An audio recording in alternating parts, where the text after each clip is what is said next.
Buenas noches, estudiantes del curso de monitoreo ambiental de la maestría de gestión en cuencas hidrográficas. Hoy vamos a ver el módulo 7, que es un estudio de caso, donde vamos a retomar todos los 6 módulos que vimos dentro del curso. El estudio de caso es el monitoreo ambiental de la cuenca del río Aburrá, Medellín, que lo traje a colación dentro de donde aplicamos criterios, parámetros y otros lineamientos y directrices dentro de los aspectos de valoración, características en aspectos relevantes en variables de lo que debemos tener en cuenta, tanto indicadores en la parte de monitoreo tal. El monitoreo ambiental, para el caso del estudio de caso, se tomó una cuenca del río Aburrá, Medellín, donde lo primero que debemos tener en cuenta para iniciar un monitoreo ambiental es la ubicación geográfica, partiendo de unos estudios que se hacen, que normalmente se hacen en un diagnóstico, se formula la línea base. En nuestro proyecto, el río Aburrá, su ubicación está localizada en la cordillera central, en el departamento de Antioquia. Tiene una cuenca entre altitud entre 1.300 y 2.800 metros sobre el nivel del mar. Está definido por el río Aburrá y luego el río Porce en esa parte final. Nace en el Alto de San Miguel, en el municipio de Caldas, Antioquia, y atraviesa 10 municipios del departamento. Se une al río Grande en Puente Gavino y ahí cambia de nombre al río Porce. La cuenca es de forma alargada, una de red de drenaje de carácter dendrítico. Su cauce principal es el río Aburrá. Tiene una longitud aproximada de 104 kilómetros y un área total de la cuenca de 1.251 kilómetros cuadrados. Una pluviosidad entre 1.000 y 2.500 milímetros al año, normalmente que se genera por escorrentía superficial. Siempre se le determina hacer un mapa geográfico a nivel de la cuenca de carácter nacional y regional. Nacional en el país, en el departamento se ubica, y en el regional se delimita toda la cuenca, partiendo de los municipios por la cual pasa ella. Aquí normalmente se habla de 15 municipios. Luego también se le define la jurisdicción de autoridades ambientales. En el caso de Antioquia, ahí hay 3 corporaciones, está por Antioquia, Cornare y Corpurabá. En la zona de influencia acá solo hay presencia de 2 corporaciones, que es Cornare y Corantioquia. Se destaca su imagen satelital, se hace su SID, normalmente lo que ustedes han aprendido en su curso de geomática 1, geomática 2. Luego se hace lo que nosotros conocemos el diagnóstico, que es el estudio del monitoreo ambiental. Lo primero que vamos a evaluar son los subsistemas. Hablamos de los 3 componentes, abióticos, los componentes abióticos y bióticos, y ahí miramos los componentes agua, suelo, aire. En el sistema abiótico hablamos del recurso agua. Lo primero que hay que hacer, una vez delimitada la cuenca, definimos la geografía, cuántos afluentes van al río, o sea, evaluamos los tributarios, el orden de la cuenca, lo que se aprendió en el curso de morfometría. Luego se hace los estudios hidrológicos, lo que aprendimos en el curso de modelación hidrológica. Se hace un mapa donde se ubican todas las estaciones hidrometeorológicas, en este caso de lluvias. Aquí para el caso de la zona se tomaron las estaciones de CIATA, Corantioquia, IDEAN y EPM, donde se aplicó el SOPAR ARGIS con el método de Kriging, que es normalmente eso también lo retomamos en el curso de modelación. Se definen las estaciones, se hacen los registros, se hacen los análisis hidrológicos respectivos, que son los análisis de frecuencia, los análisis de consistencia. Se evalúan las lluvias por métodos de con información podemos evaluar por sistemas de distribución. Una vez también evaluamos los caudales mínimos y máximos, empleamos el software HydroSeed, hacemos el balance hídrico, donde vamos a referenciar los caudales mínimos y máximos en diferentes periodos de retorno. Aquí normalmente se puede aplicar el método de la regionalización o el método de lluvia escorrentía. También para los caudales máximos, miramos cuáles son los que están asociados diferentes a periodos de retorno. ¿Qué es lo que se busca con esto? Identificar cuáles son los puntos dentro de los tributarios donde va pasando el cauce principal de la cuenca, me delimitan para una vez definir, por ejemplo, dónde vamos a hacer los puntos de monitoreo. Uno de los monitoreos son la medición de caudales, 2, la toma de muestras, 3, la valoración de sedimentos, 4, para definir los bioindicadores, los puntos críticos, y así sucesivamente vamos evaluando ya el plan de lo que es el monitoreo como tal. Después evaluamos la disponibilidad hídrica. Entre la disponibilidad hídrica se toma la metodología del IDEAM, la aplicación de los índices de escasez de agua. En este caso miramos los factores de reducción, miramos los índices de escasez, en cuáles son sus categorías mirando los rangos de alto, medio alto, hablamos medio, moderado y bajo o mínimo. Entonces vamos a hacer los índices de escasez en diferentes épocas de los meses del año y en diferentes años. Cuando hablamos de épocas meses, hablamos de lo que llamamos la secuencia de lluvias en periodos secos, periodos de invierno, y anuales miramos la condición del fenómeno de Niño. Fenómeno de Niña, que también los índices de escasez nos varían de un año a otro. Otro criterio que se evalúa es los parámetros de regulación de corriente y control de inundaciones, donde vamos a definir zonas críticas y definir cuáles son los posibles eventos de inundación que se presenten en la cuenca, tanto en la parte alta, baja y media. Normalmente tenemos zonas críticas que normalmente están centradas en la cuenca alta y donde hay asentamientos urbanos y rurales, y también el desarrollo de la actividad económica, que eso influye también dentro de los problemas de inundación. Cuando se invaden las zonas de ronda, también vamos a tener ese tipo de inconvenientes dentro de la valoración de la cuenca como tal. Otro aspecto es la calidad del recurso hídrico. Lo que vimos en la parte de bioindicadores, lo que uno evalúa son los índices de calidad del agua y los índices de monitoreo para, en este caso, por bioindicadores. En este caso, evalúa uno la calidad general y cuál es la calificación respectiva que se le da en los 5 niveles, si es excelente, si es buena, si es media, si es mala o muy mala.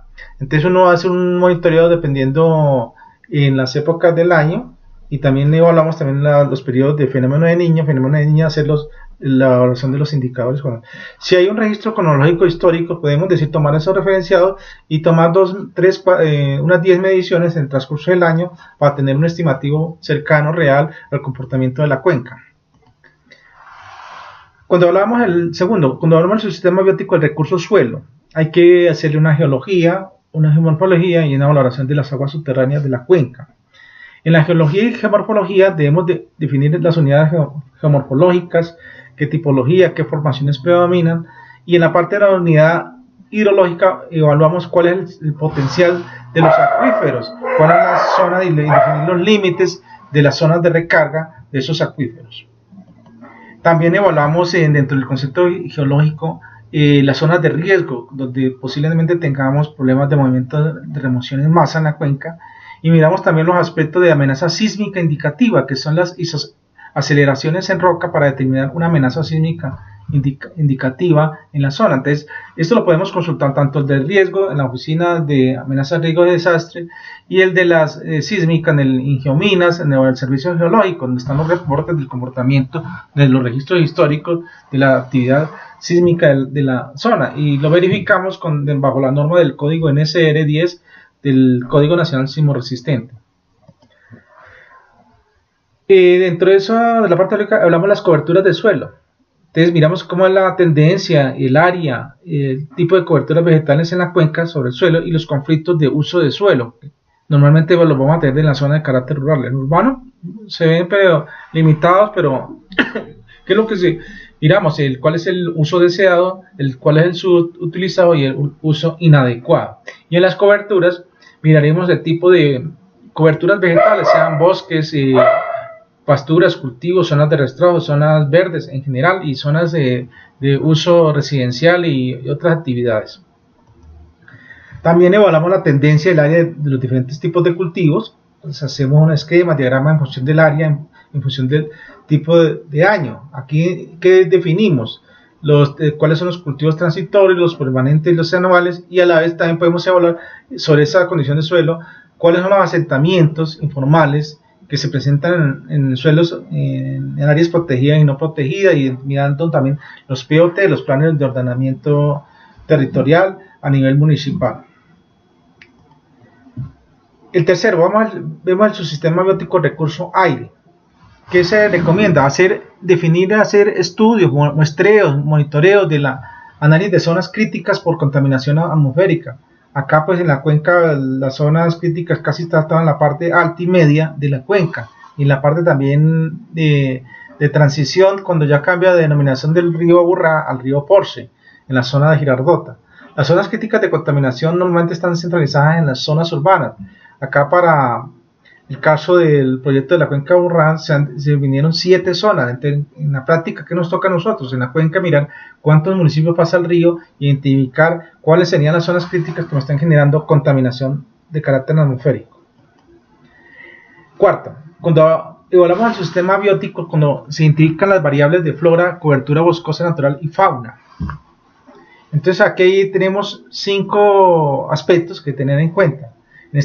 Para el caso de Aburrá, se evaluó el estado de la flora de la cuenca, donde ellos reportaron 687 especies, el 42% y el 6.1% consideran que son elementos de alta valoración ecológica por su vulnerabilidad a la extinción local. Estos datos se pueden verificar en el libro rojo del Instituto von Humboldt, donde hay estadísticas a niveles regionales, departamentales y nacionales del comportamiento de la flora. Lo mismo ocurre para el estado de la fauna en la cuenca del río Aburrá.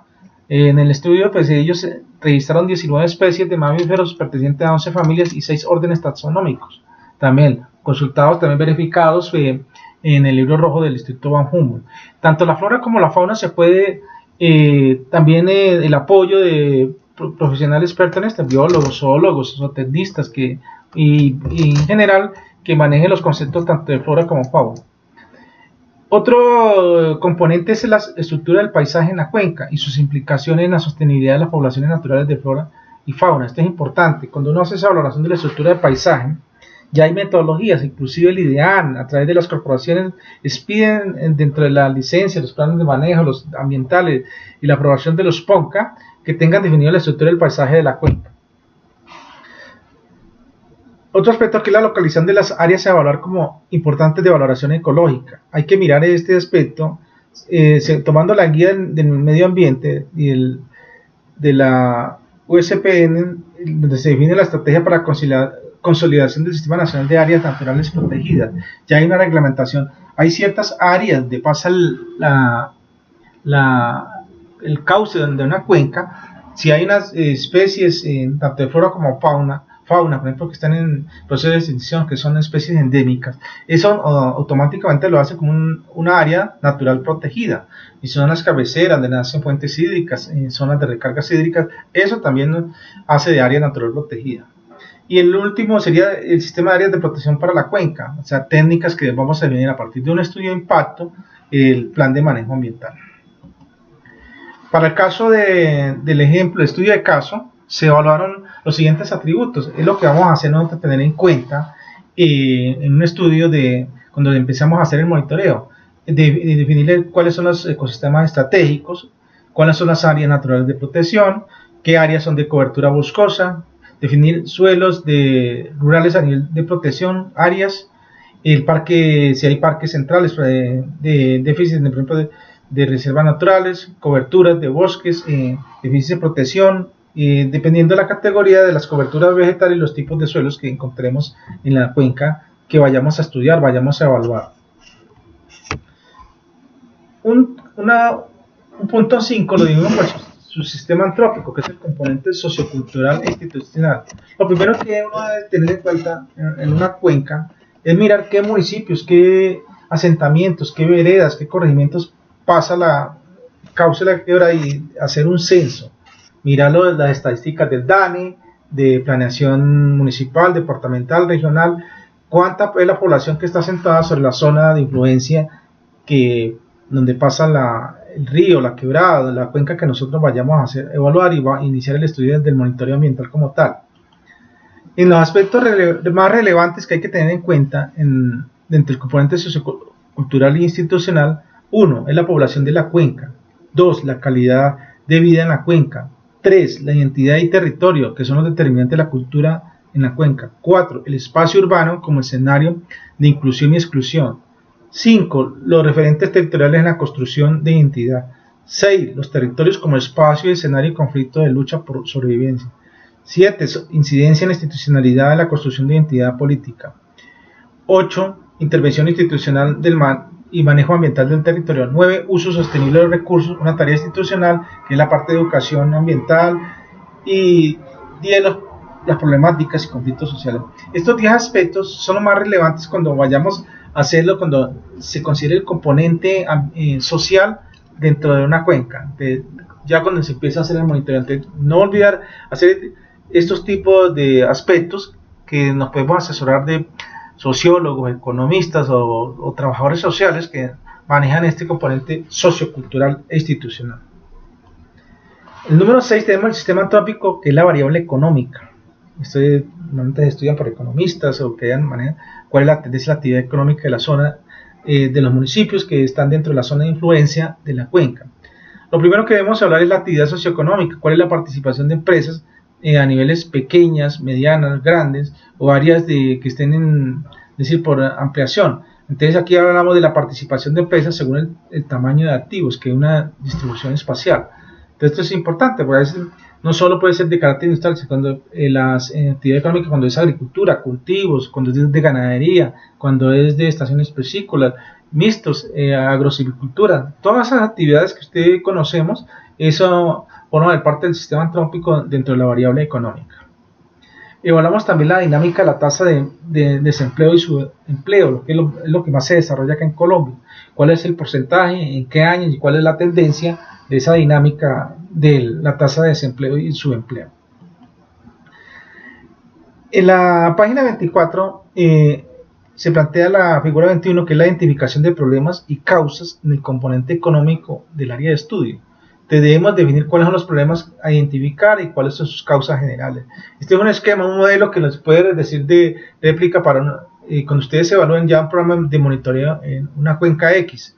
Lo primero que vamos a identificar si en los problemas que normalmente se ven en una cuenca es cómo es la tecnología, si es baja, media, alta, cómo es la escasez de la parte de producción comercial, cómo es la adaptación de la parte industrial, cómo es la informalidad económica, la parte de desempleo. Las causas hay que definirlas, mirar qué estrategias de competitividad y desarrollo económico en el ámbito local, regional, nacional se están dando, cuál es la compatibilidad entre la oferta y la demanda laboral, el desplazamiento de la inversión destinada, por ejemplo, no solo en el sector productivo, sino también industrial, falta de institucionalidad económica, la dependencia o sedentarismo o la parte de tecnología. Esos serían todos los problemas y causas de un componente económico en un área de estudio para una cuenca. Dentro de su sistema antrópico, el componente físico-espacial. Aquí hablamos 6 aspectos. Uno es el modelo de ciudad compacta o en contraposición al fenómeno de ciudad difusa. Esto hay que mirarlo no solo a las políticas del POT, sino el plan de desarrollo que tenga cada municipio. Entonces cada uno tiene su modelo propuesto dentro de la componente físico-espacial. Entonces nos toca que remitirnos a los POT o a los planes de desarrollo.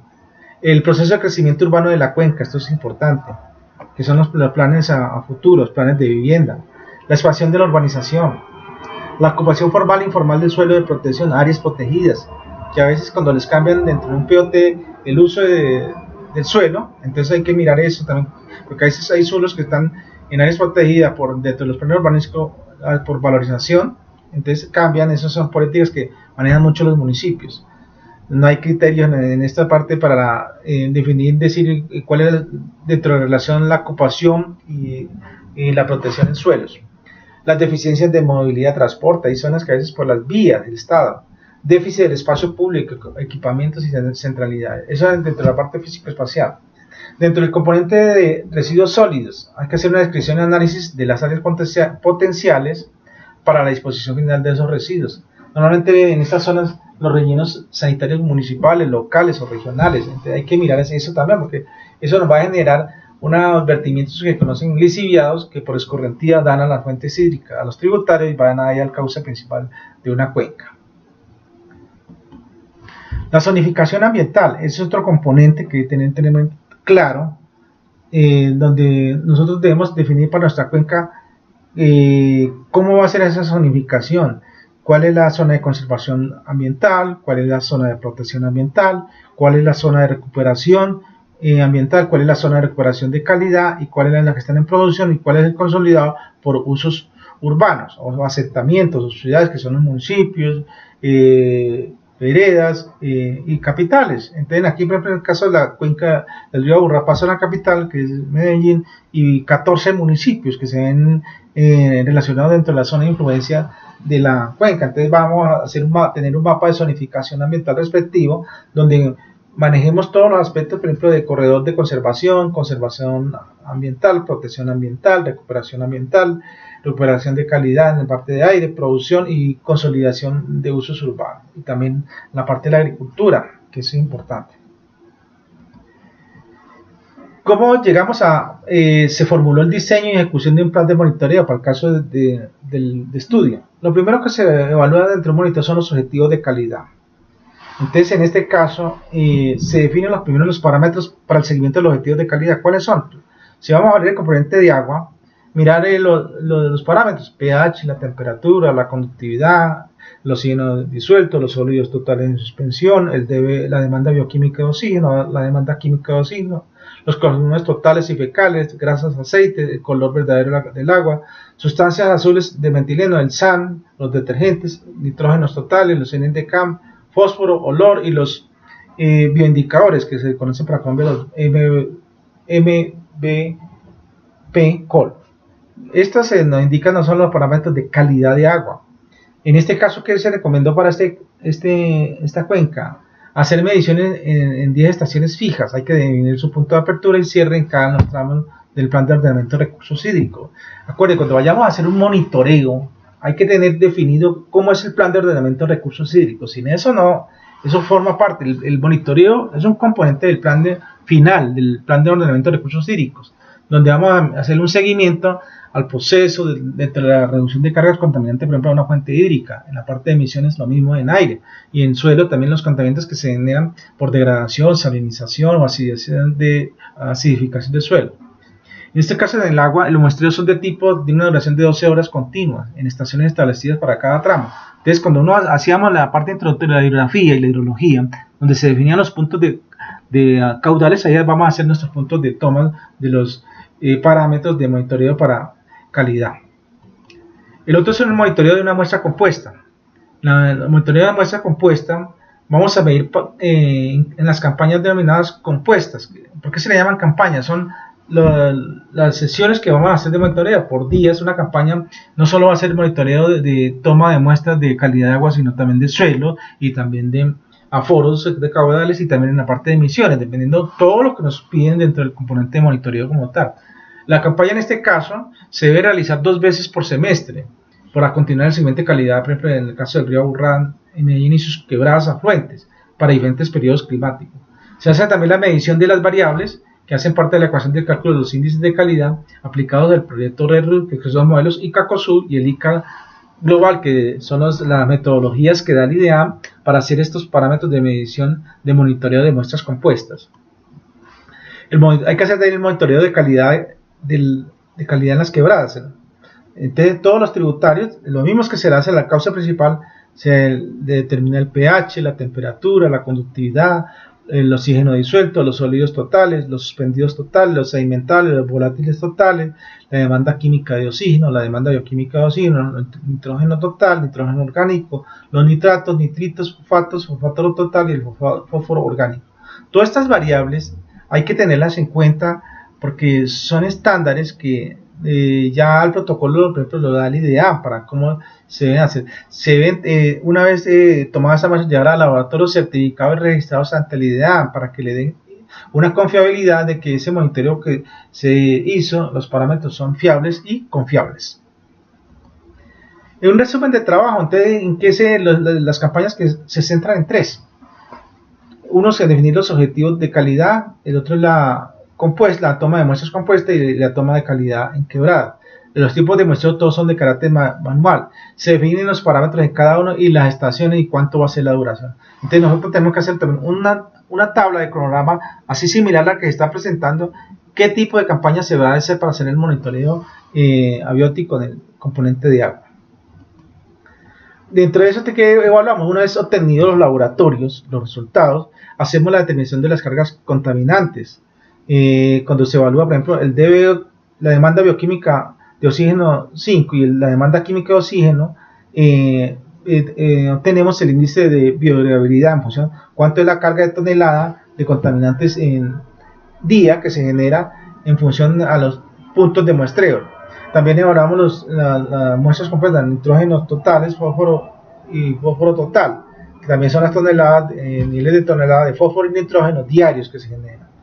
Y los sólidos totales en suspensión, que eso es importante, que son nos da la turbidez, el color del agua, el arrastre de sedimentos en general, que son todas las cargas que vamos a encontrar contaminantes en un río.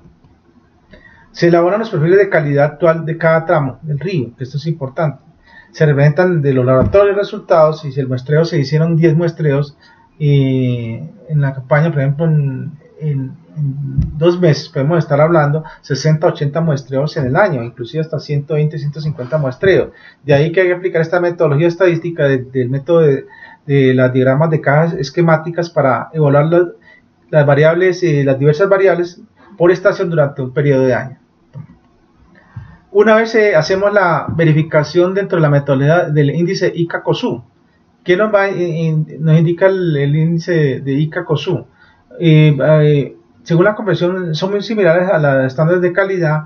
Vamos a evaluar la calidad del recurso hídrico, cuáles son las que están dedicadas a consumo humano y potabilización, según la actividad, cuáles para recreo, cuáles para vida acuática, uso agrícola, uso industrial, navegación, uso pecuario y transporte de desechos tratados.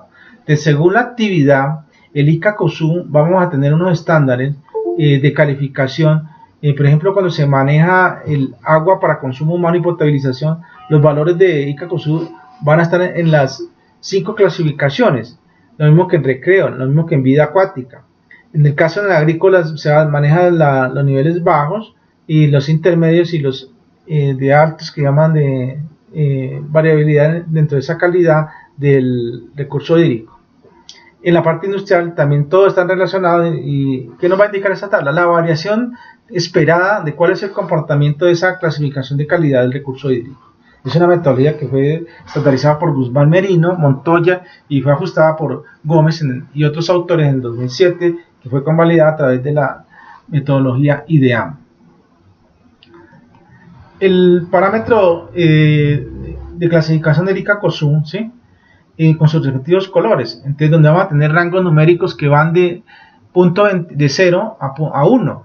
Cuando se habla de 0.9 a 1 es buena, se le da una coloración azul, aceptable entre 0.71 a 0.9 de una coloración verde, regular de 0.51 a 0.70 amarillo, la mala de 0.26 a 0.50 que es naranja, y muy mala de 0 a 0.25. Para el caso aquí de la cuenca que evaluamos, normalmente las calidades de agua en ciertos puntos, en ciertas estaciones, nos dieron de las que se tomaron 2 aceptables, 4 regulares y 6 malas.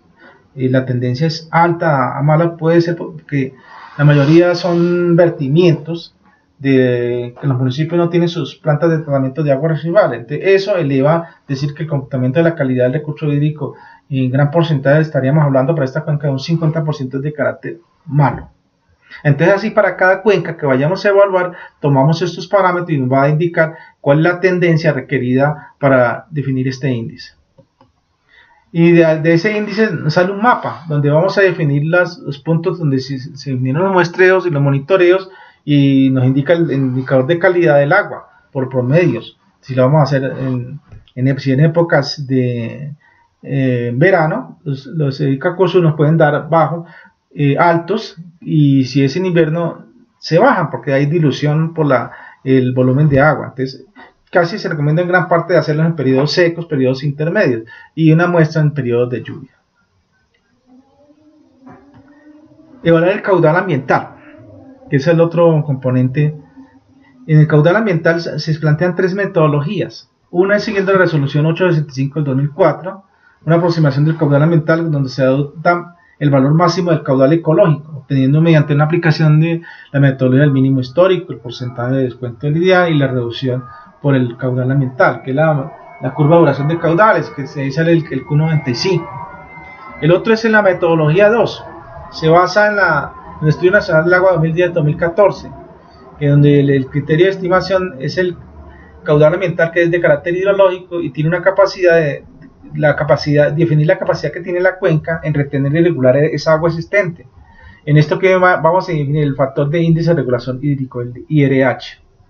Y en la metodología 3 se estima como los índices el TQ10, que es el caudal promedio mínimo semanal con periodo de retorno de 10 años, y el Q95, discriminados por mes y para cada una de las 3 condiciones hidrológicas, condiciones húmeda, promedio y seca.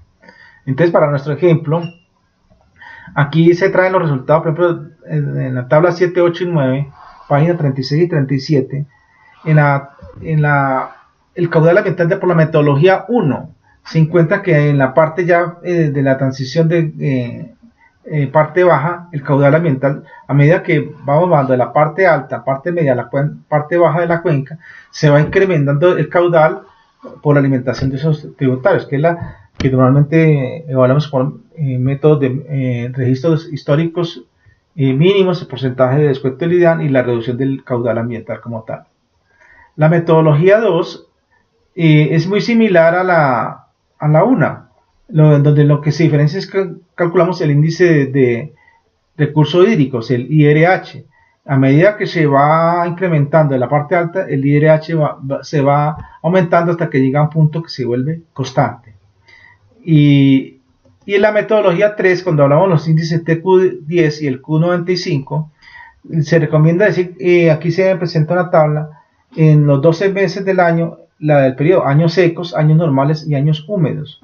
Cuando hablamos año seco, periodo fenómeno del Niño, años normales cuando no tenemos presencia del fenómeno del Niño, y los años húmedos cuando tenemos fenómeno de Niña o altas precipitaciones. Entonces, aquí vamos a tener variaciones en el caudales ambientales de los años. Entonces, esta metodología yo diría que es la más acertada siempre y cuando se cuenten con registros históricos, hayan estaciones milimétricas en la zona. Si no las hay, nos toca otras tecnologías, que es la estimación con el método SCS para evaluar estas condiciones ambientales en periodos secos, medios y húmedos. Como último, se aplica el protocolo de modelación del Q2K y el Q2W. Esto lo vimos en el curso de modelación hidrológica. Aquí en este modelo, el cual 2K, que se le conoce también, ¿qué concluimos? Que representan los fenómenos de transporte propios de un río de montaña ante escenarios de cargas altas.